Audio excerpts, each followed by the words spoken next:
ഇതെൻ്റെ ഒരു client, പുള്ളിക്കൊരു hidden spot വേണമെന്ന് പറഞ്ഞു. മീൻസ് രഹസ്യറ പുള്ളിയുടെ മുറ്റത്ത് തന്നെ വേണമെന്ന് പറഞ്ഞപ്പോൾ പുള്ളിയുടെ മുറ്റത്തൊരു കോർണറിൽ തന്നെ നമ്മൾ ചെയ്തു കൊടുത്തന്നെ വേണ്ട. എങ്ങനെയുണ്ട്, കൊള്ളാമോ? ഇത് പശയൊക്കെ ഇട്ട് നമ്മൾ അടിപൊളിയായിട്ട് ചെയ്ത് വെച്ചെടുക്കും കേട്ടോ. അപ്പം 4 സൈഡും ഇതേകണ്ട 4 സൈഡും പുള്ളിക്ക് ഇങ്ങനെ വിരലും കൊണ്ട് അമർത്തി പിടിച്ച് നമുക്ക് ആ സ്ലാബ് പൊക്കിയെടുക്കാനുള്ളൂ. അതിൻ്റെ ഉള്ളിലൊരു ബോക്സാണ്, അടിപൊളിയായിട്ട് ചെയ്യാൻ പറ്റും. അപ്പോൾ അതിന് ബാക്കിയുള്ള ചുറ്റിനും നമ്മൾ പശയൊക്കെ ഇട്ടിട്ട് ക്ലിയർ ചെയ്ത് കൊടുക്കും. അപ്പോൾ ഞാൻ നിങ്ങളെ കാണിക്കാൻ വേണ്ടി ഒന്ന് വീഡിയോ എടുത്തതാണ്.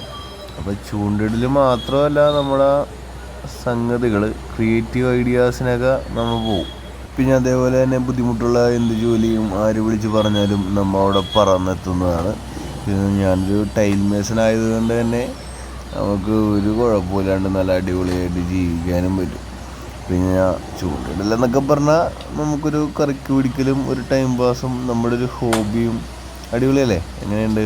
പിന്നെ അതേപോലെ പുള്ളിയുടെ വീടിൻ്റെ മുറ്റത്ത് നമ്മൾ ചെയ്തേക്കണ വർക്കാണ്ടത്, കടപ്പ വിരിച്ചിട്ട് അതിൻ്റെ ഇടയിൽ പുല്ല് പിടിപ്പിച്ച് കൊടുത്തേക്കണാണ്. കണ്ടാ, ഇതാണ് നമ്മുടെ വർക്കിൻ്റെ ഒരു രീതി. ഇതൊക്കെ വാട്ടർ ടാങ്കിൻ്റെ ഒരു സൈഡുകളാണ്. നമ്മൾ നല്ല അടിപൊളിയായിട്ട് ഇങ്ങനെ ചെയ്തിട്ടുണ്ട്. കണ്ടാ, ഇങ്ങനെയുണ്ട് വാട്ടർ ടാങ്കിൻ്റെ സൈഡുകൾ. ഇനി പുറകു വശം, സൈഡ്. ക്രിയേറ്റീവ് ഐഡിയാസിനൊന്നും ഒരു ക്ഷാമമില്ലാത്ത തലയുണ്ട. അപ്പോൾ നിങ്ങൾക്ക് വീഡിയോ ഇഷ്ടപ്പെട്ടെങ്കിൽ ലൈക്ക് ചെയ്യുക, കമൻറ്റ് ചെയ്യുക. എന്തെങ്കിലും ആവശ്യമുണ്ടെങ്കിൽ നമ്മളെ വിളിക്കുക.